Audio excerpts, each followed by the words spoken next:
लोग शिव और शंकर में फर्क नहीं समझ पाते हैं। लोगों को लगता है कि शिव और शंकर एक है, ऐसा नहीं है। शिवलिंग जो है वो उसके लिए कोई भाषा नहीं है। आप भाषाओं से बात करेंगे that Shivling is not going to understand, पर आपके पारा में जो है वो शिवलिंग पकड़ लेगा। कई बार ऐसी क्रियाएं करने से पहले they ask you to go in a group of dogs, how dogs react will tell the aura उस इंसान का।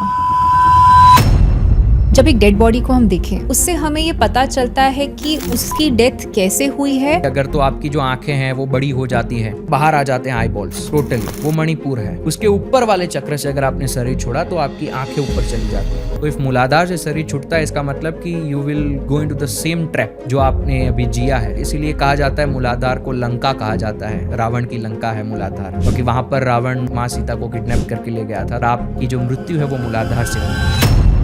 कहते हैं कि हर विभूति भस्म है लेकिन हर भस्म विभूति नहीं है। विभूति यानी समथिंग विच इज चार्ज्ड। ऐसा भस्म जो आपने शिवलिंग पर लगाया है तो वही भस्म विभूति बन जाती है।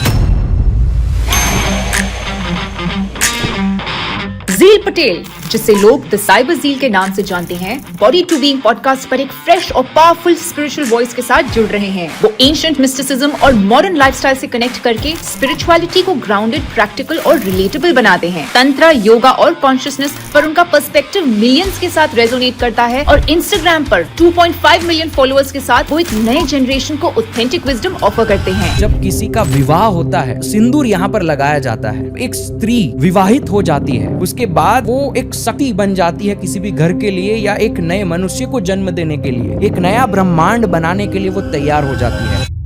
स्पाइनल कॉर्ड को ट्रांसप्लांट क्यों नहीं कर पाया? क्योंकि दैट्स द प्लेस जहां असल में हमारा जीवन छिपा हुआ है। जानवर के अंदर स्पाइनल कॉर्ड सीधा नहीं है, उनके अंदर स्पाइनल कॉर्ड इस तरीके से है, because they are not yet spiritually evolve. अगर आपने अपनी स्पाइन का ध्यान नहीं रखा, इट मीन्स कि आपको जो अपॉर्चुनिटी मिली है to evolve spiritually, you are losing it. That's why gen Z आजकल के जो लोग हैं, they are going into the trap of maya. जो भी हमारे अंदर डिप्रेशन है, जो भी स्ट्रेस है, वो हमारे शरीर में स्टोर यहीं पे होता है। दैट्स व्हाई जिनको डिप्रेशन है, जिनको स्ट्रेस है, वो झुक जाते हैं, या जो दुखी होता है वो झुक कर बैठता है, because this is the point जहां वो चीजें स्टोर होती है। स्वप्न शास्त्र, स्वप्न दोष बोला जाता है कि जब आपको ड्रीम्स आते हैं, they can be hidden messages जो आपको कर्मा या डेस्टिनी के बारे में कोई सिग्नल्स दें। एनलाइटनमेंट का ये सीधा सीधा रास्ता है। आप उसी निद्र को ध्यान बना सकते हैं। रात को जब आप आंखें बंद करते हैं, उसके बाद देखते रहिए कि नींद कब आ रही है। एक दिन आएगा जब नींद आ जाएगी और आप उसे देखते रह जाएंगे और आप उस दिन ध्यान को अनुभव कर लेंगे। इस रुद्राक्ष को अगर आप तोड़ेंगे, इसके अंदर काले काले बीज होते हैं। वो रियल सीड है जिसके अंदर वो तमस ऊर्जा है। अब उसी ऊर्जा का हम इस्तेमाल करते हैं हमारी साधना में आगे बढ़ने के लिए। त्रिशूल जो है वो आपके गुणों को दर्शाता है, 3 नहीं, वो आपके 9 गुणों को दर्शाता है। आप सोचेंगे 9 गुण कहाँ से आए? 3 गुण जो बेसिक है, तमस, रजस और सत्व। अब ये तमस के भी 3 और गुण होते हैं, तामसिक तमस, राजसिक तमस, सात्विक तमस। आज हम उनकी जर्नी और विचारों को शॉर्ट वीडियो से आगे ले जाकर गहराई से एक्सप्लोर करेंगे। तो तहे दिल से स्वागत करते हैं मिस्टर ज़ील पटेल का बॉडी टू बीइंग पॉडकास्ट पर। एक तांत्रिक टेक्निक बताकर कि आपको जो रात को सपना आया अगर सच हो गया, जब आप सुबह उठते हैं, आपने जैसे ही उठे आपको पता है कि मैं सपना देखकर उठा हूं, आप अपने नाक के नीचे उंगली रखो और देखो कि आपकी कौन सी नाड़ी काम कर रही है। अगर आपकी सूर्य नाड़ी। आज के पॉडकास्ट में हम जानेंगे स्पिरिचुअलिटी और शिव तत्व के ऐसे कुछ हिडन और मिस्टिकल एस्पेक्ट्स, जैसे कि शिव का निराकार या फॉर्मलेस रूप, स्वप्न शास्त्र, स्वप्न दोष और ऐसे कई सारे और दिलचस्प टॉपिक्स जिसका एक एक्सपीरियंशियल बेसिस है, एक बहुत ही सेंसेशनल गेस्ट के साथ। तो प्लीज़ हमसे जुड़े रहिए और ज़्यादा से ज़्यादा लोगों तक इस पॉडकास्ट को शेयर करिए। नमस्कारम। नमस्कार मिस्टर ज़ील पटेल, बहुत अच्छा लग रहा है आपसे पहली बार बात करके across the podcast. I think आप हमारे अब तक के सबसे बड़े गेस्ट हैं in terms of the following that you have, in terms of young also. Yes, young is correct. So and a very evolved soul, so a young individual who is influencing so many youngsters. तो आज मैं बहुत look forward करी हूँ इस conversation के लिए, because एक तो हमें कॉन्टेंट तो मिलेगा ही, बट साथ ही आई थिंक इंस्पिरेशन मिलेगा यंगर ऑडियंस के लिए कि वो कैसे स्पिरिचुअलिटी की तरफ जाएं। मैं शुरुआत करना चाहूँगी शिवा के एक ऐसे रूप के बारे में जो ज़्यादा नोन नहीं है। तो शिवा का जब निराकार रूप होता है या उनका एक फॉर्मलेस रूप होता है, वो एग्जैक्टली क्या होता है, बिकॉज वो ज़्यादा चर्चा में नहीं है. जब हम शिव तत्व की बात करते हैं, the word Shiva it self means that which is not, यानी कि हम उसको फिजिकली परसीव नहीं कर पाते हैं. तो आप थोड़ा समझाइए कि जो फॉर्मलेसनेस है, ये जो नथिंगनेस है जो शिवा के साथ एसोसिएटेड है, ये है क्या? Thank you so much for inviting me. अब जब बात हो रही है शिव की, नथिंगनेस की, तो लोग शिव और शंकर में फ़र्क नहीं समझ पाते हैं. लोगों को लगता है कि शिव और शंकर एक है. ऐसा नहीं है.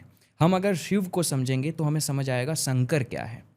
शिव यानी शून्यता, जिसे हम नथिंगनेस कहते हैं, या जो है और नहीं है. इसको अगर अच्छे से समझना है तो हम इस तरीके से समझ सकते हैं कि अगर आप सोचें कि इस पूरे ब्रह्मांड में ना कोई ग्रह होता, ना कोई दुनिया होती, कुछ नहीं होता इस ब्रह्मांड में. अगर ये ब्रह्मांड ही नहीं होता, अगर हम हमारे मन की शक्ति से ये सोचने की कोशिश करेंगे, तो अगर ये ब्रह्मांड नहीं होता तो कोई रंग नहीं होता. तो जब हम सोचते हैं कि इस ब्रह्मांड में कुछ नहीं है तो हमारे दिमाग में काला रंग आता है. लेकिन अगर ब्रह्मांड नहीं है तो काला रंग भी नहीं है, क्योंकि वो रंग भी इस ब्रह्मांड की वजह से मौजूद है हमारी इस नज़र में, हमारे इस चित्त में. हम तभी रंग को जानते हैं क्योंकि हम ब्रह्मांड को जानते हैं. हम अगर सब कुछ मिटा दें और अगर आंख बंद करके ये चीज़ सोचने की कोशिश करें तो हमारा मन इस पॉइंट पे आकर अटक जाता है कि अगर रंग भी नहीं होता तो होता क्या. अगर इस चीज़ को आप बैठकर सोचेंगे थोड़ी देर तक तो आपका मन उसी चीज़ में अटका रहेगा कि यार नहीं होगा कुछ तो होगा क्या. और उस मोमेंट में आप जो एक्सपीरियंस करेंगे वो होगा शिव, नथिंगनेस, जिसको आपका मन भी परसीव नहीं कर पा रहा है. तो that which is not but is there. अगर आप इसको बैठ कर सोचेंगे तब आपको ये समझ आएगा. आंख बंद करके ध्यान लगाएंगे इस चीज पर, तब आप इसे समझ पाएंगे. अब यही सेम चीज कहा जाता है शास्त्रों में अहम ब्रह्मास्मि. अगर यही सेम चीज आप अपने शरीर के साथ सोचें कि अगर मेरा ये शरीर नहीं होता तो सांसें भी नहीं है, ये मेरी नहीं है, सांसें भी नहीं होती. मन में उठने वाले विचार ये भी मेरे नहीं हैं. जो भी आपके दिमाग में आता है आंखें बंद करके आप हर एक चीज को सोचते जाइए, क्या ये मेरी है, क्या ये मेरी है. नहीं. अंतिम में जो बचेगा आपके अंदर, वो जो इस शरीर के अंदर आपके पंचकोश के पीछे छिपा हुआ है, वो शून्यता है, वो शिव है, जिसे हम कहते हैं साक्षी, विटनेस, जो आपके अंदर है. ये है शिव, जो है लेकिन नहीं है. तो ये शिव को जब आप अनुभव कर लेते हैं, शंकर जिसे हम आदि योगी भी कहते हैं, वो जिसने योग के चरम सीमा तक चीजों को एक्सपीरियंस किया, जिन्होंने इस शून्यता को एक्सपीरियंस किया, वो शंकर है. और जिसे हम देखते हैं, जिसे हम भगवान कहते हैं, वो शंकर है जिन्होंने शिव को अनुभव किया. अगर आप भी शिव को अनुभव करेंगे देन यू आर ऑल्सो योगी. और इस शिव को अनुभव करने के लिए हमारे शास्त्रों में, हमारे मिस्टिसिज्म में, योगिक ट्रेडिशंस में टेक्निक्स दी गई है जो हम भस्म को शिव के साथ रिलेट करते हैं. वो भस्म सबसे बड़ी टेक्निक है शिव तक पहुंचने की. भस्म क्या है? भस्म वो चीज़ है जिसे समय या कोई भी चीज़ मिटा नहीं सकती. एक बार चीज़ें मिट जाती है वो भस्म बन जाता है. अगर आप भस्म को जलाने की कोशिश करेंगे, भस्म नहीं मिटेगा, भस्म भस्म ही रहेगा. अगर आप उसे एक जगह पर रख देंगे तब भी समय आगे बढ़ जाएगा, लेकिन भस्म जो है वो चेंज नहीं होता, वो वैसा का वैसा रहता है. अब आपके शरीर के अंदर जो भी चीज़ें हैं, ये भस्म एक क्रिया है, भस्म क्रिया, जिसे गोरख संप्रदाय में इस तरीके से ध्यान प्रयोग में लिया जाता है. अगर आप ध्यान में उतरना चाहते हैं, आप सोचिए कि ये मेरा जो शरीर है, इसके ऊपर समय और आग या कोई भी चीज़ इसको नष्ट कर सकती है, ये भस्म बन सकता है. हाँ, मेरा शरीर भस्म बन सकता है. पहला हमारा अन्नमय कोश, जो हमारा ये चमड़ा है, जो हम फील करते हैं, हम खाने के बाद बनाते हैं, ये आग जला सकती है. समय के साथ ये मिटता जाता है. फिर होता है प्राणमय कोश, जो हमारी सांसें अंदर हम भरते हैं, जिसमें प्राण जाते हैं, उससे हमारा प्राणमय शरीर बनता है. प्राणमय कोश को भी धीरे धीरे समय मिटाता जाता है. समय के साथ प्राण हमारे डिप्लीट होते जाते हैं, तो वो भी मिट जाएगा, वो भी भस्म बन जाएगा. अब बचा मन, मनोमय कोश, विचार, ये भी एक समय के साथ साथ मिटते जाते हैं, बदलते जाते हैं, यानी समय से भी बदलता है. इस तरीके से आप चीज़ें मिटाते जाएंगे, अंतिम में बचेगा भस्म. सब कुछ मिटा दिया आपने, अब भस्म बचा. भस्म को आप नहीं मिटा सकते. भस्म है, उसको आप कुछ भी कर लीजिए, वो नहीं मिटेगा. इसीलिए भस्म को शिवलिंग के ऊपर चढ़ाया जाता है. उज्जैन की महाकाल आरती में भस्म से आरती की जाती है, क्योंकि वो हमारे लिए एक जरिया है, जिसको हम समझे तो उससे हम ध्यान की डेप्थ में उतर सकते हैं। तो ये है शिव, जो हम अलग अलग नाम से पुकार सकते हैं। कोई इसी साक्षी भाव को जो शंकर भगवान की पूजा करते हैं वो शिव कहते हैं, जो विष्णु भगवान की पूजा करते हैं उसके लिए यही विष्णु है। अगर आप कश्मीर शैविज्म में जाएंगे तो यही भैरव है, अगर आप वेदांतिक स्टडीज करेंगे तो उसमें यही ब्राह्मण है। तो ये सब एक ही चीज के नाम है जो आपके शरीर के पीछे बैठा हुआ है, जो अंदर से देख रहा है, और ये शिव है। आपने अभी भस्म की बात करी, भस्म को एक्सटर्नली भी लगाया जाता है। करेक्ट। विभूति कहते हैं कि हर विभूति भस्म है लेकिन हर भस्म विभूति नहीं है। ये थोड़ा महत्व बताइए कि सबसे पहले लगाया क्यों जाता है एक्सटर्नली, आप और मैं कोई भी लगा सकता है, और दूसरा इसका स्पिरिचुअल सिग्निफिकेंस क्या है? भस्म यानी रॉ एस जो है, जो किसी भी चीज़ को जलाने से हमें मिलती है। विभूति यानी समथिंग विच इज चार्ज्ड। कह सकते हो कि ऐसा भस्म जो आपने किसी मंदिर में रखा है, किसी ऐसी जगह रखा है जो एनर्जेटिकली चार्ज्ड हो, आपने शिवलिंग पर लगाया है, तो वही भस्म शिवलिंग के ऊपर चढ़ने के बाद विभूति बन जाती है। अगर कोई योगी उसे लगाता है, वही भस्म योगी के शरीर पे चढ़ने के बाद जब योगी ध्यान में उतरता है, वही भस्म विभूति हो जाती है। तो भस्म और विभूति में बस इतना सा फर्क है। 3 जगह तो बताई जाती है जहां आप लगा सकते हैं, जो कि आपके ऊपर के 3 चक्र है, from Anahat, Vishuddhi and your third आई। अगर हम इस सिस्टम को समझने की कोशिश करें थोड़ी सी, तो नीचे के जो 3 चक्र है हमारे, वो माया के साथ जुड़े हुए हैं। मूलाधार चक्र की बात करें, स्वादिष्ठान की बात करें, मणिपुर की बात करें, तो ये 3 चक्र में हमारी जितनी भी लोभ, माया, संभोग वाली ऊर्जाएं हैं वो वहाँ बसी हुई है। उसके ऊपर जब आप उठते हैं, वहाँ से अनाहत आता है और वहाँ से वही संभोग की ऊर्जा प्रेम की ऊर्जा में कन्वर्ट हो जाती है। तो यहाँ और यहाँ जब आप कोई भी वस्तु लगाते हैं, चाहे वो विभूति हो या कुछ भी हो, तो वो आपको ये दर्शा रही है कि आप अपने ध्यान में जब हैं तो आप इन 3 चक्रों पर ध्यान लगाइए, आपकी ऊर्जा को इस जगह पर डायरेक्ट किया जा रहा है। अगर हम इसको थोड़ा सा और डिटेल में समझे, तो जब किसी का विवाह होता है तो सिंदूर यहां पर लगाया जाता है। इसके पीछे का कारण यही है कि जब एक स्त्री विवाहित हो जाती है, उसके बाद उसकी जो ऊर्जा है, वो स्त्री जो है वो एक शक्ति बन जाती है किसी भी घर के लिए या एक नए मनुष्य को जन्म देने के लिए। वो एक ऐसी शक्ति है जो एक नया ब्रह्मांड, मैं इस शरीर को भी ब्रह्मांड कहता हूं क्योंकि ये ब्रह्मांड है, एक नया ब्रह्मांड बनाने के लिए वो तैयार हो जाती है। तो जो सिंदूर है वो इसी चीज का सिंबॉलिज्म है कि अब इस स्त्री की जो ऊर्जा है वो नीचे से ऊपर उठ रही है। ये स्त्री एक नया ब्रह्मांड बनाने के लिए तैयार हो रही है। तो इस तरीके से हमारे यहाँ अलग अलग पॉइंट्स को यूज किया जाता है, उसके ऊपर चीजें लगाई जाती है ऊर्जा को उस डायरेक्शन में डायरेक्ट करने के लिए। बहुत बढ़िया, बहुत ब्यूटीफुल। मैं चाहूंगी कि आप व्यूअर्स को थोड़ा ये एक्सप्लेन करें, आजकल विभूति के नाम पे, भस्म के नाम पे बहुत सारी कमर्शियल नॉनसेंस बिक रही है। वी डोंट नो अगर तो वो ऑथेंटिक है या नहीं। तो हमें ऑथेंटिक विभूति या भस्म लेनी हो तो कहाँ से हमें लेनी चाहिए? अगर आजकल क्योंकि सब सिटीज़ में रहते हैं तो हमारे आसपास जो काव डंग है वो मिलता नहीं है सिटीज़ में। लेकिन अगर आप कभी ऐसी जगह जाते हैं जहाँ पर आपको गाय या कोई भी तरीके की जगह है जहाँ आपको काव डंग मिल जाए, तो अगर आप उसे लेकर आए, आजकल तो लोगों को ये चीज़ बड़ी डिस्गस्टिंग लगती है, लेकिन काव डंग से अगर आप खुद, या फिर अगर आपके पास काव डंग नहीं है तो आप जो भी फूल या मालाएं अपने भगवान को चढ़ाते हैं, वही फूल को आप फेंकिए ना, उस फूल को आप रखिए, ड्राई कीजिए, ड्राई करने के बाद उसको जलाइए और उससे जो भी भस्म बनती है उस भस्म को भी आप इस्तेमाल कर सकते हैं। मैं तो ये मानता हूँ कि भगवान को जो खिला हुआ फूल चढ़ता है वो भी शक्ति है और जो सड़ा हुआ फूल बन जाता है वो भी शक्ति है। तो वो सड़ा हुआ जो फूल है उसे हम समझते हैं कि अब ये भगवान से उतार लेना चाहिए। इस तरीके का माइंडसेट होता है लोगों का कि जो अच्छी चीज़ है वही भगवान की है, जो मुरझा गया है फूल वो भगवान का नहीं है। लेकिन ऐसा नहीं है, वो भी काली है और ये भी काली है, वो भी देवी है और ये भी देवी है। अंतर अगर आपने किया तो आपने असली भक्ति नहीं की भगवान की। तो मैं थोड़ा सा दूसरे टॉपिक पे चला गया, लेकिन अगर आप काव डंग या ऐसी चीज़ों से भस्म या विभूति अपने लिए बनाते हैं खुद, तो वो फूल आपको फेंकने भी नहीं है, वो आपके लिए काम में भी आएंगे और आप इस तरीके से प्योर विभूति को भी अपने लिए बना सकते हैं स्वयं।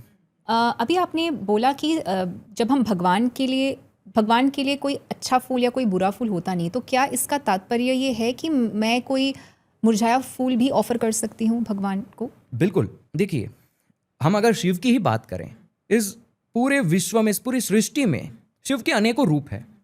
इस पूरे विश्व में जो सबसे डरावनी चीज है और जो सबसे खूबसूरत चीज है वो शिव के ही रूप है। एक सबसे डरावना अगर देखा जाए तो वो है काल भैरव, वीरभद्र, और अगर सबसे खूबसूरत रूप की बात की जाए तो वो है भगवान शिव का चंद्रशेखर रूप। तो यहाँ हमारा जो सनातन धर्म है हमें इस चीज से ये दर्शाना चाहता है कि एक अघोरी भस्म लगाकर शिव की पूजा कर लेता है और एक घरेलू आदमी नहा धोकर इत्तर लगाकर भगवान की आरती करने जाता है। तो वो जो खूबसूरत रास्ता है और ये जो भस्म वाला अघोरी का रास्ता है, दोनों रास्ते शिव तक ही पहुंचाते हैं। तो यहाँ हमारा सनातन धर्म बार बार इस चीज़ को हमें दर्शाने की कोशिश करता है कि ये दोनों एस्पेक्ट्स लाइफ के, चाहे वो पॉजिटिव हो, चाहे वो नेगेटिव हो, चाहे वो दुख हो, चाहे वो सुख हो, ये सब कुछ शिव है। मतलब पाथ अलग है, हमारा गोल एक है, पॉइंट एक है। पॉइंट एक है। अभी हमने फॉर्मलेसनेस की बात करी। ऐसे कहा जाता है कि अपनी डेली लाइफ में हम फॉर्मलेसनेस के सबसे करीब जाते हैं नींद की अवस्था में। तो अब मैं आपसे नींद के बारे में जानना चाहूँगी, बिकॉज ये बहुत ही एक इंटरेस्टिंग टॉपिक तो है ही, बट इसमें बहुत सारी मिस्ट्रीज छुपी हुई हैं कि सोना सिर्फ सोना नहीं होता है, there is a lot of spiritual significance to it. इस पे पूरा शास्त्र, स्वप्न शास्त्र मेरे ख्याल से काफ़ी कुछ नींद के बारे में बोलता है। तो मैं आपसे इसके बारे में समझना चाहूँगी। उसके बाद मैं ये समझना चाहूँगी आपसे कि स्वप्न शास्त्र में कई सारी चीज़ें बोली जाती हैं, जैसे कि स्वप्न दोष बोला जाता है कि जब आपको ड्रीम्स आते हैं they can be hidden messages जो आपको कर्मा या डेस्टिनी के बारे में कोई सिग्नल्स दें। तो ये सब एग्जैक्टली है क्या? तो अगर तो आप इसके बारे में थोड़ा हमें बताएं। बहुत सारी बातें हो सकती है इन टॉपिक्स पर, हम एक एक करके बात करते हैं ताकि लोगों को भी ये समझ आए। सबसे पहले आपने नींद के बारे में पूछा। मैं जो भी अभी बताऊंगा वो मेरे खुद के अनुभव से मैं बताऊंगा। ये कुछ चीज़ें हैं जो मैंने अपने ध्यान अवस्था में जानी है और मैंने अपने ध्यान के अनुभव से समझा है कि इस तरीके से हमारे धर्म ने हमें इतने खूबसूरत गहरे अनुभवों को कहानियों के माध्यम से समझाया है। शुरुआत करते हैं हम नींद से। नींद जो है और ध्यान जो है इसमें ज़्यादा अंतर नहीं है, बस छोटा सा अंतर है। और वो छोटा सा अंतर अगर कोई समझ जाए तो जिसे हम एनलाइटनमेंट कहते हैं, एनलाइटनमेंट का ये सीधा सीधा रास्ता है। मैं बताता हूं क्या। काल भैरव और शिव, इन दोनों की कहानी कुछ इस तरीके से है कि काल भैरव जो है ये क्षेत्रपाल है। अगर आप किसी भी शिव के मंदिर जाएंगे, शिव के मंदिर के बाहर या तो काल भैरव की मूर्ति होगी या छोटा सा दीवार में कोई स्कल्पचर होगा, लेकिन काल भैरव जी को शिव के मंदिर के बाहर कहीं ना कहीं बनाया गया होता है, क्योंकि काल भैरव क्षेत्रपाल माने जाते हैं। क्षेत्रपाल यानी जो सिक्योरिटी करते हैं, वॉचमैन। अब इसी चीज को मैं अपने ध्यान अनुभव से समझाने की कोशिश करता हूं। काल भैरव कौन है? समय के भगवान है, हम उन्हें समय के देवता मानते हैं। और शिव जो है वो शून्य के देवता है, हम शिव को शून्य मानते हैं, जिसकी हमने बात करी जी। रात को जब आप सोने जाते हैं, हम बिस्तर पर जाते हैं, आंखें बंद करते हैं, यही हमें पता है कि इस तरीके से नींद आती है। हमें नींद लाने का और कोई प्रोसेस नहीं पता, हमें आंख बंद करनी है और सोना है, नींद आ जाती है। लेकिन नींद कब आती है ये हमें नहीं पता होता। हम 11 बजे बेड पर गए, हमें पता है इतना कि हमने 11 बजे हम बिस्तर पर गए। अब हम आंखें बंद करते हैं, 11:05 हुए। आंखें बंद करने के बाद नींद कब आई वो हमें नहीं पता होता है, हम बस पड़े हुए होते हैं और नींद आती है उसका इंतजार करते हैं। ये प्रोसेस है नींद का। कुछ लोग देखते देखते सो जाते हैं। हाँ, तो हमें नहीं पता नींद कब आ जाती है, अचानक से नींद आती है और हिट कर जाती है हमें, वी डोंट नो। एक पॉइंट आता है जब हम इस समय के परे चले जाते हैं, जब नींद आ जाती है। हमें नहीं पता कब गए हम, लेकिन नींद आई, हमारे लिए समय रुक जाता है, हम गायब हो जाते हैं, हमें नहीं पता हम कहाँ हैं। सुबह उठते हैं, अचानक से समय फिर से शुरू हो जाता है। तो बीच में समय रुक गया, शून्य में हम चले गए। नींद जब आई, काल भैरव जो कि क्षेत्रपाल थे, शिव जी के शून्य एरिया कह लो, हम शून्य एरिया समझते हैं इस तरीके से कि शून्य एक एरिया है जिसकी सिक्योरिटी कर रहे थे काल भैरव, जो समय था। हम नींद में गए, हमने सिक्योरिटी को पार किया और हम सिक्योरिटी को पार करके शिव के एरिया में पहुंचे, लेकिन तब हम सोए हुए थे, तब हम निद्र अवस्था में थे। तो हम उस शून्य को अनुभव नहीं कर पाते, हम नहीं अनुभव कर पाते हमारी नींद में क्या है। नींद आ गई, that's it, we are totally blank, हम गायब हो गए, हमें नहीं पता वो क्या है, शून्य कैसा है। सुबह उठते हैं तब हमें समझ आता है कि हाँ, मैं तो सोया हुआ था। अब अगर हम इस चीज को रिलेट करेंगे ध्यान से, तो नींद और ध्यान में बस इतना ही फर्क है। आप ध्यान करने के लिए बैठे, आंखें बंद की, समय चल रहा था, मैं 6:30 पर ध्यान करने बैठा था, समय चल रहा था, अब मैंने ध्यान लगाया।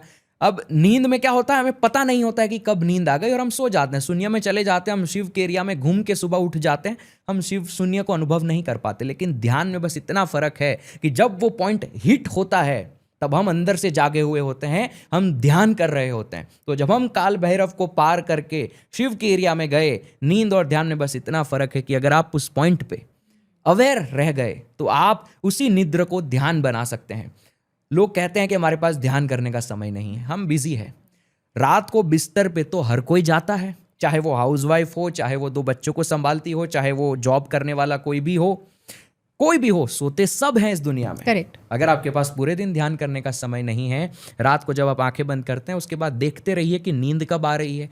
आज, कल, परसों, 10 साल, 15 साल, एक दिन आएगा जब नींद आ जाएगी और आप उसे देखते रह जाएंगे और आप उस दिन ध्यान को अनुभव कर लेंगे। मुझे एक सवाल है यहाँ पर बिफोर आप स्वप्न को बोले, तो अभी आपने बोला कि अगर तो मैं जब वेकफुलनेस से स्लीप में जा रही हूँ वो पॉइंट अगर तो मैं कॉन्शियस रहूँ तो वो ध्यान में बदल जाएगा। बिल्कुल करेक्ट।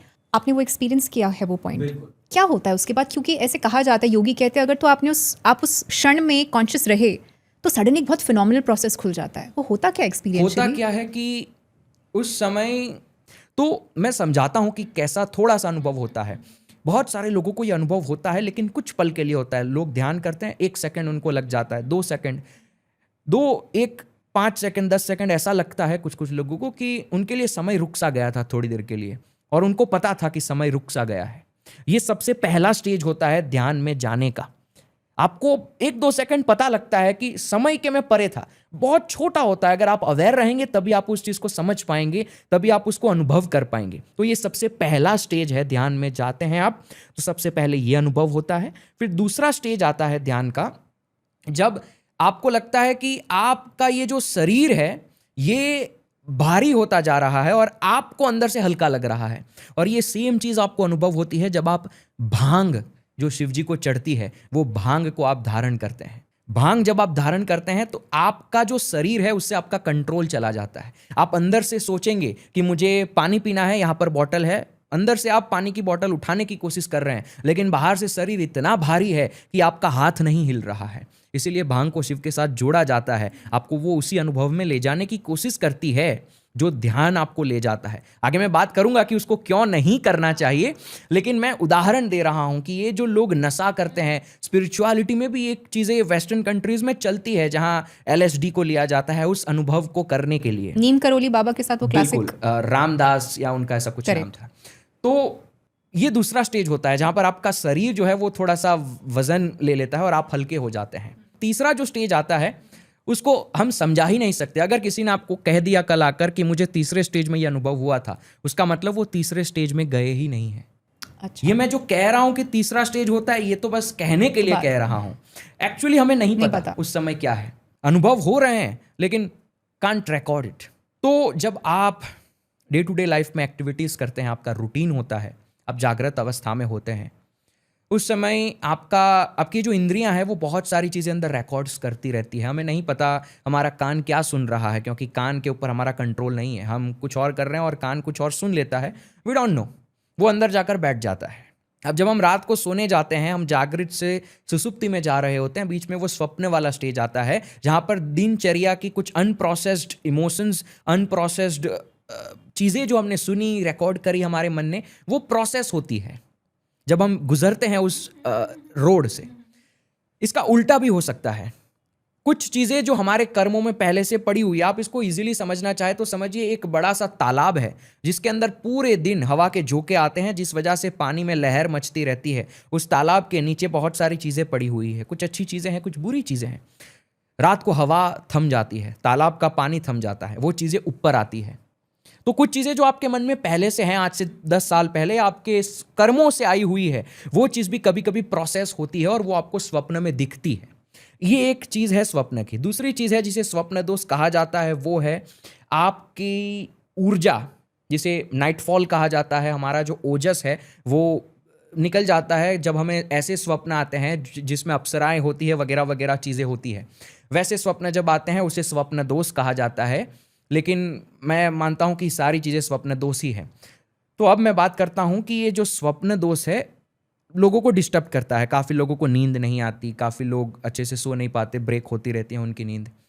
इस स्वप्न दोष से हटने का एक बहुत ही आसान तरीका है।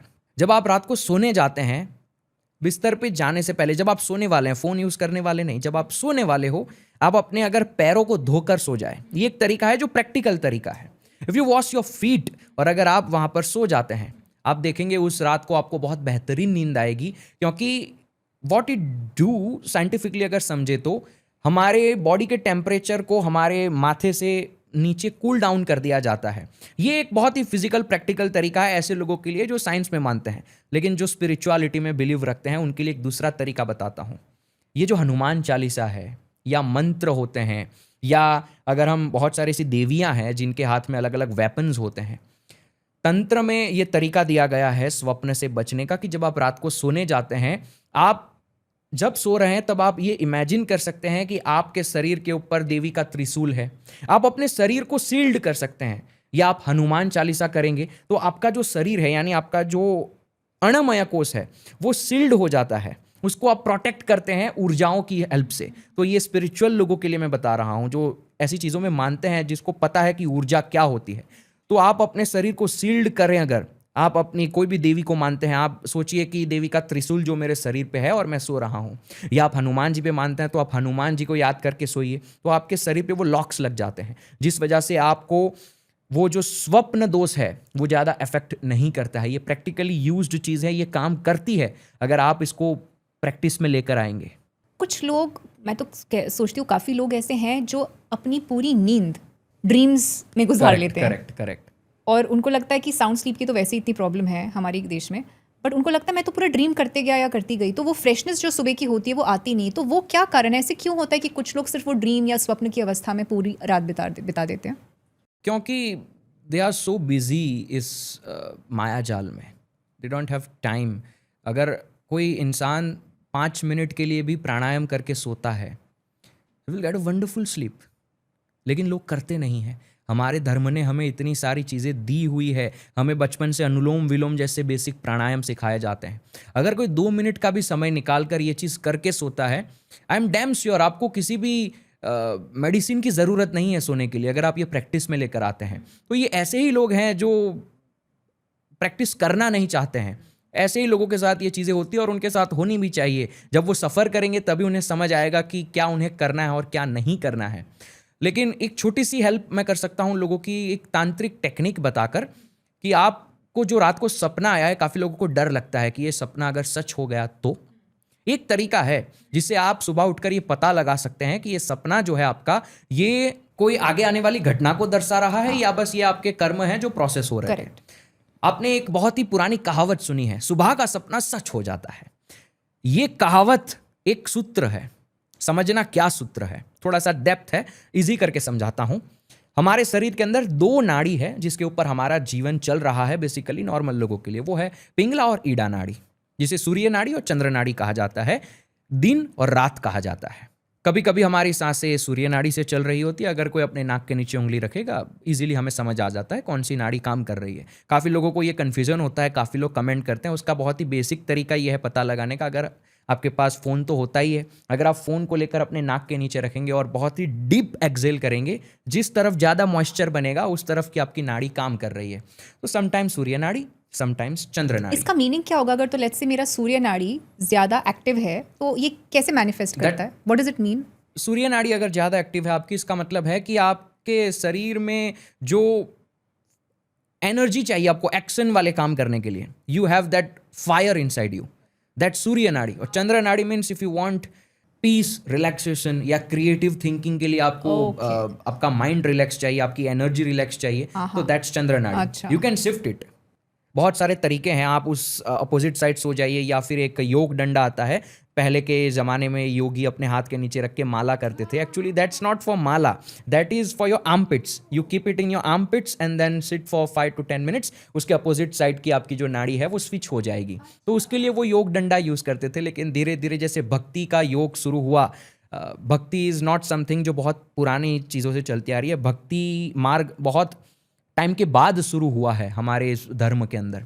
तो तब भक्ति मार्ग में लोगों ने फिर उसको माला जपने के लिए भी इस्तेमाल किया, लेकिन असल में ये योगी यूज़ किया करते थे। अच्छा। तो मैं बात कर रहा था सूर्य नाड़ी और चंद्र नाड़ी की।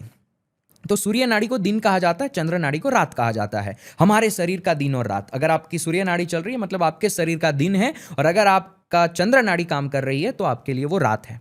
अब वो सूत्र जिसकी मैंने बात करी कि सुबह देखा हुआ सपना सच हो जाता है।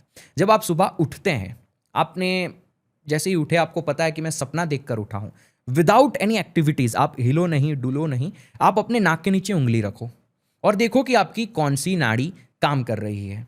अगर आपकी सूर्य नाड़ी काम कर रही है उस समय, तो समझो कि वो जो रात को आपको सपना आया वैसा सेम आपके साथ नहीं होगा, लेकिन उस सपने के अंदर आपको कुछ सिंबॉलिक चीजें बताई गई है जो घटना आपके साथ में भी घट सकती है आगे आने वाले टाइम में। इसको एग्जाम्पल से समझा जाए तो आपने सपना देखा कि आप एक ऐसे रास्ते पे दौड़ रहे हैं जो रास्ता खत्म ही नहीं हो रहा है, चलता ही जा रहा है, चलता ही जा रहा है, पसीने से लथपथ हो गए हैं, आप रुकना चाहते हैं लेकिन आपके पैर कोई और कंट्रोल कर रहा है, आप रुक नहीं पा रहे हैं। ऐसा सपना आया, भयानक सपना है, लोग डर जाते हैं इसमें, सुनसान रास्ते पे इस तरीके से चल रहे हैं। तो मे बी ये एक सिंबॉलिज्म है जो दर्शाता है कि कल या परसों या 2 दिन बाद आप जब जॉब पर जाएंगे, आपका बॉस आपको ज़्यादा काम देगा, आपको रात को देर तक रुककर वो काम करना पड़ेगा। तो वो उस सपने में दर्शाया गया है कि you are slowly going to go through heavy kind of activity अपनी लाइफ में। ज़रूरी नहीं है कि ऐसा सेम टू सेम हो, ये आप प्रैक्टिस करेंगे जर्नलिंग की, जिसे ड्रीम जर्नलिंग से वेस्टर्न कल्चर में बेचा जाता है कि आप अपने सपने को जर्नल कीजिए।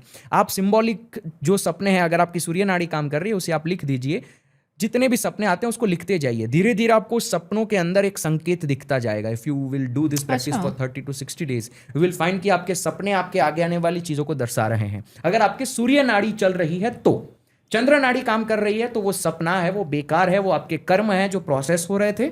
You don't have to worry about it. तो first thing in the morning जब मैं ऐसे करूं तब मुझे विदाउट एनी एक्टिविटीज आप हिलोगे तो मे बी नाड़ी कैन चेंज। आप जैसे ही उठते हैं, आप पहले तो शुरुआत में मुश्किल है, लोगों को याद नहीं रहता है ये चीज़, सुबह उठते हैं तो वी डोंट हैव प्रॉपर हमारी प्रैक्टिसेस को याद नहीं रख पाते, लेकिन धीरे धीरे अगर आपने हैबिट्स में डाल दिया तो ये चीज़ आप विदाउट एनी एक्शन, जैसे ही उठे, आंख खुली, you check the nostril first. और वो सूत्र मैं समझाता हूँ, सुबह देखा हुआ सपना, सुबह यानी वो सुबह की बात नहीं की जा रही, हमारे शरीर की सुबह, यानी हमारे शरीर की सूर्य नाड़ी अगर काम कर रही है तो उस सुबह में देखा हुआ सपना सच हो जाता है, ऐसा पुराने लोग कहा करते थे। So this is the thing. Understood. हमने शिवा की फॉर्मलेसनेस की बात करी as theory and as practice as well. मैं कुछ शिवा के सिंबल्स समझना चाहती हूँ आपसे। आपने भस्म समझा दिया है, रुद्राक्ष की बात करते हैं और फिर उसके बाद त्रिशूल और बाकी सब की बात करते हैं। तो आप रुद्राक्ष का महत्व बताइए, बिकॉज लोगों को बहुत कन्फ्यूजन रहता है कि मैं तो स्पिरिचुअल पाथ में हूँ नहीं, है ना, मैं कोई मंक तो हूँ नहीं, ब्रह्मचरी तो हूँ नहीं, तो क्या मुझे रुद्राक्ष पहनना चाहिए? क्योंकि रुद्राक्ष कई सारे बेनिफिट्स बताए जाते हैं। इनफैक्ट कोई एक डॉक्टर थे, वो कहते थे कि आप रुद्राक्ष पहनेंगे तो आपका बीपी लो होगा, तो हाई बीपी पेशेंट्स को भी बोला जाता है कि आप लो बीपी। रुद्राक्ष असल में जो है वो कोई बीज नहीं है जो हम पहनते हैं। मैं पहले एजोटेरिक मतलब समझाता हूँ रुद्राक्ष का, कि एक योगी के लिए रुद्राक्ष क्या है। रुद्र और अक्ष, अक्ष मीन्स आँख और Rudra is the name given to lord Shiva. लेकिन योग की भाषा में रुद्र ग्रंथि, हमारे शरीर में 3 नॉट्स हैं, गांठ हैं, जो 3 गांठ एक एक करके खुलती है तो आपकी ऊर्जा ऊपर उठती है। तो आपके इस वाले भाग में एक गांठ है जिसे रुद्र ग्रंथि कहा जाता है। जब आप ध्यान में उतरते हैं, ध्यान आपका लगता है, चक्र आपके काम करना शुरू करते हैं, तो आपकी रुद्र ग्रंथि खुलती है। और रुद्र ग्रंथि जब ऊर्जा पार करके ऊपर जाती है तो यहाँ जो आपको डेवलप हुआ उसे असल में रुद्राक्ष कहा जाता है। यह है असल रुद्राक्ष जो एक योगी साधना करके अपने अंदर धारण करता है, शरीर के अंदर वो धारण करता है, वो असल रुद्राक्ष है। लेकिन ये वाली चीज़ कहाँ से आई, इसे हम क्यों रुद्राक्ष कहने लगे, इसको मैं समझाता हूँ। ये उसी रुद्राक्ष का एक बाहर का सिंबॉलिज्म है। क्यों सिर्फ ये? अब समझते हैं, ये एक बीज है जो हमको कुदरत ने दिया हुआ है। इस कुदरत में जितने भी पेड़ पौधे हैं, सभी पेड़ पौधे एक बीज से उत्पन्न होते हैं। वो बीज बड़ा छोटा सा होता है। अगर आप आम की गुठली लेंगे, आम की गुठली निकालेंगे और उस गुठली को तोड़ेंगे, उसके अंदर छोटी सी गुठली और होती है। वो छोटी सी गुठली जो है वो आम के पेड़ का बीज है। छोटी सी गुठली को अगर आप जमीन में डालें, वो छोटी सी गुठली के अंदर इतना बड़ा आम का पेड़ छिपा हुआ है, हमें नहीं दिखता। करेक्ट। उस छोटी सी गुठली के अंदर और हजारों आम छिपे हुए हैं जो आगे आने वाले सालों साल हमको मिलने वाले हैं, लेकिन उसके अंदर हमें नहीं दिखता। क्यों? क्योंकि उस बीज के अंदर वो इतने बड़े पेड़ की जो ऊर्जा है, जो तमस है, वो अंदर छिपा हुआ है। आप उसको लंबे समय तक स्टोर कर सकते हैं। वो बीज आप रख दीजिए अपने घर पे, वो वैसा का वैसा रहेगा। अगर आप उसको जमीन में गाड़ देंगे, सही टाइम आने पर वो फूटेगा, तब तक वो वैसा का वैसा रहता है। उसके अंदर वो ऊर्जा वैसे की वैसी रहती है। इस तरीके से हर एक पेड़ के बीज होते हैं, सब के अंदर अपने अपने तमस होते हैं। वो बीज फटता है और वही बीज पेड़ बन जाता है, इतना विशाल पेड़ बन जाता है। ठीक इसी तरह ये रुद्राक्ष जो है, इस रुद्राक्ष को अगर आप तोड़ेंगे, इसके अंदर भी काले काले बीज होते हैं, ब्लैक स्मॉल स्मॉल सीड्स निकलते हैं। जो रुद्राक्ष का एक्सरे होता है, अगर आप देखेंगे उसके अंदर आपको काले सीड्स दिखेंगे। That's what the real rudraksha is. वो रियल सीड है जिसके अंदर वो तमस ऊर्जा है। अब उसी ऊर्जा का हम इस्तेमाल करते हैं हमारी साधना में आगे बढ़ने के लिए। सिर्फ रुद्राक्ष नहीं, लोटस के सीड्स का भी इस्तेमाल किया जाता है। तंत्र में अलग अलग सीड्स का इस्तेमाल किया जाता है। माँ काली की अगर कोई साधना कर रहा है, वो अलग सीड का इस्तेमाल करता है। ये जो है, ये शिव से जुड़ी हुई चीज़ है। अब लोग कहेंगे सिर्फ यही क्यों, हम आम की गुठली क्यों नहीं पहन ले? तो अगर आप हफ्ते भर आम की गुठली पहनकर देखो और हफ्ते भर रुद्राक्ष पहनकर देखो, आपको स्वयं आपके जीवन के उस क्वालिटी में फर्क नजर आएगा कि ये वाले बीज के अंदर जो ऊर्जा है और वो वाले बीज के अंदर जो ऊर्जा है, वो क्या फर्क आपके अंदर पैदा करती है। काफी सारे ऐसे बीज भी है जिसका वशीकरण में भी इस्तेमाल किया जाता है। It has so much of तमस कि आप किसी भी व्यक्ति को उसके ऑरा में काबू कर सकते हैं।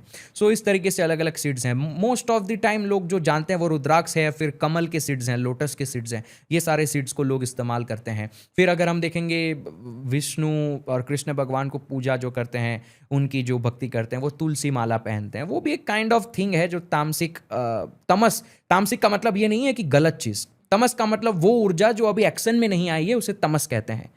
तो वो ऊर्जा अलग अलग चीज़ों में है, उसका इस्तेमाल लोग करते हैं। अंडरस्टूड।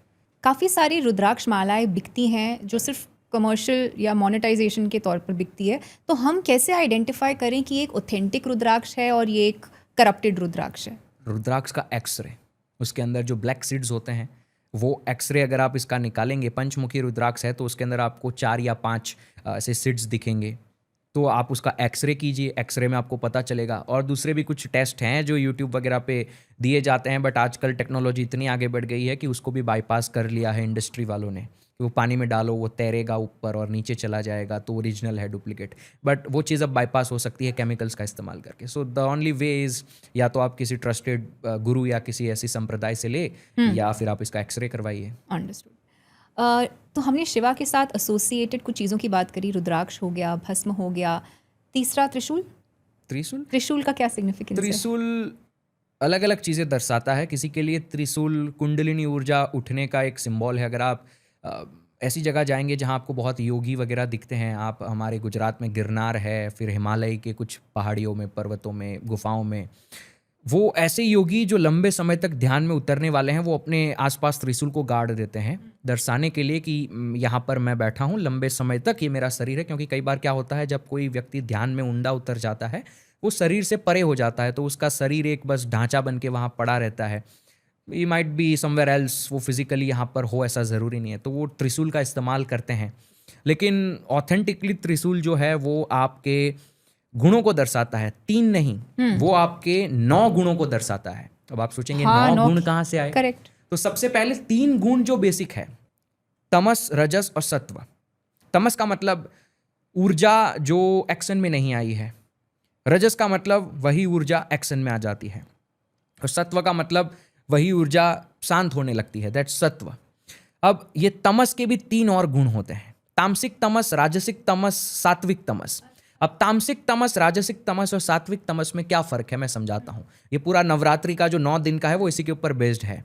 9 दिन अलग अलग गुणों को दिए गए हैं। पहले 3 दिन तामसिक के 3 एस्पेक्ट्स, फिर रजस के 3 और सत्व के 3। तामसिक तमस क्या होता है?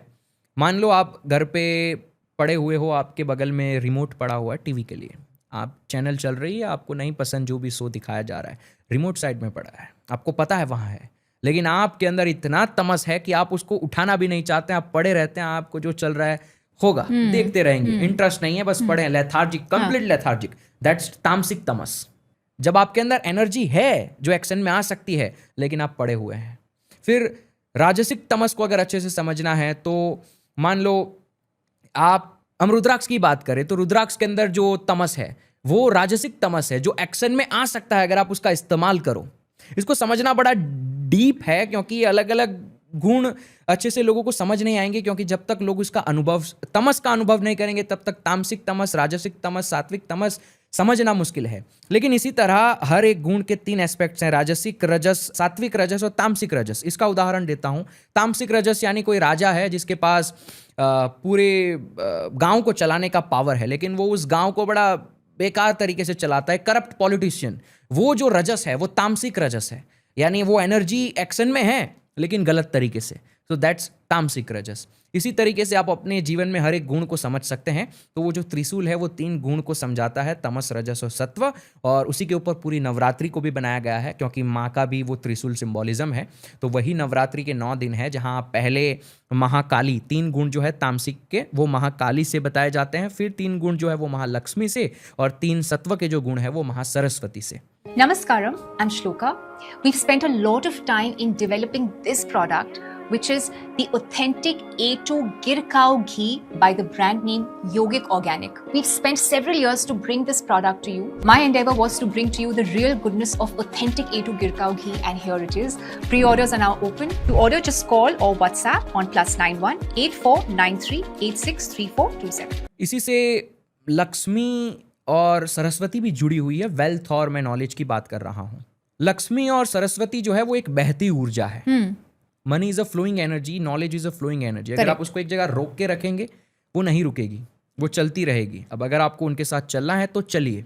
तो इस पूरे प्रोसेस के अंदर भी इन्हीं गुणों का इस्तेमाल किया जाता है कि अगर आपके पास सरस्वती यानी ज्ञान है, यानी आप सात्विक गुण में हैं, आपके पास ज्ञान है, लेकिन आपको वो ज्ञान आया और उस ज्ञान में ही आप अटक गए, अब आगे आप जाना नहीं चाहते, उस ज्ञान को आगे बढ़ाना नहीं चाहते, तो वही ज्ञान तामसिक सत्व बनकर आपके पास रह गया। Energy will flow and you will stay there, यानी तमस आपके अंदर आ गया, आप वहीं अटके रह जाएंगे।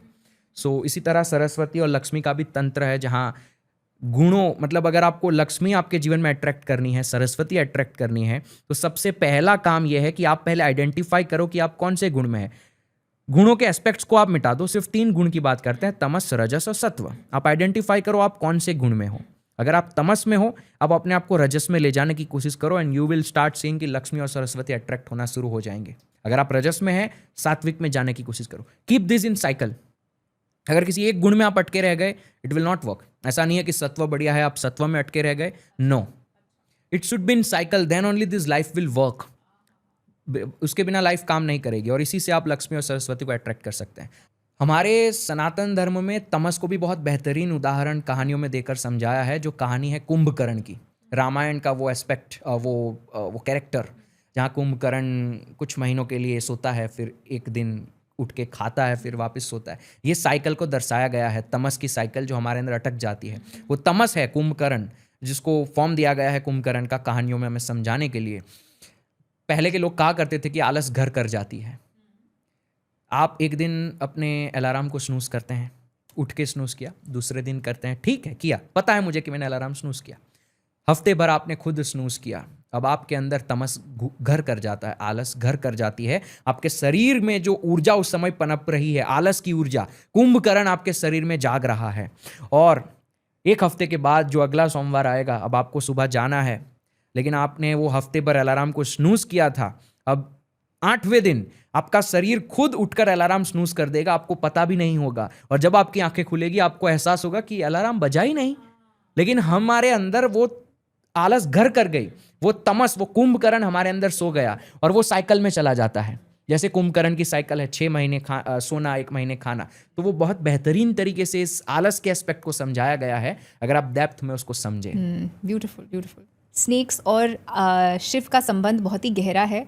हम अगर तो स्पेशली योगिक साइंसेज में देखें तो स्नेक्स को पूजा जाता है, स्नेक्स को कॉन्सेक्रेट, उनकी प्राण प्रतिष्ठा होती है। बोला जाता है कि अगर तो आपने सांप को मार दिया तो it's as good as killing a human, और बाय चांस गलती से हो भी गया तो उनको प्रॉपर बेरियल दिया जाए, दफनाया जाता है। क्या कारण, ये क्या है, स्नेक्स का सिग्निफिकेंस स्पिरिचुअलिटी में इतना बड़ा क्यों है?